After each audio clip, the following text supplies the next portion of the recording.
Tarazlıqda olan N2 3H2 2NH3 plus Q reaksiyasında temperatur artırılarsa hansı ifadə doğrudur?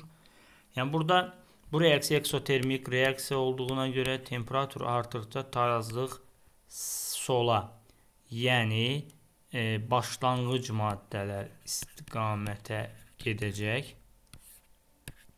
Yəni burada başlanğıc istiqamətə gedirsə, yəni reaksiyanın oxudsa sol tərəfə gedəcəksə sol tərəf artacaq, sağ tərəfki maddələr azalacaq. Doğru olmayanı soruşur.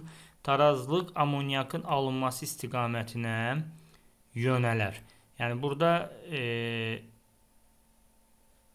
burada A variantıdır doğru olmayan. Çünki tarazlıq amonyakın alınması yox, hidrogenlə azotun alınması istiqamətində yerini dəyişəcək. Çünki eksotermik reaksiyalarda temperaturu artıranda tarazlıq sola, yəni başlanğıc istiqamətə yönəlir. N-in qiyməti N2-nin miqdarı artır. Bəli, bu düzdür.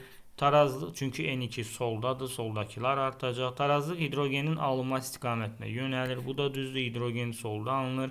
Qazların ümumi həcmi artır. Bu da düzdür. Niyə düzdür? Çünki baxın burada 2 həcm var. Bu tərəfdə 4 həcm var. Deməli sol tərəfə gedəndə solda həcm çoxdur. Ona görə artacaq.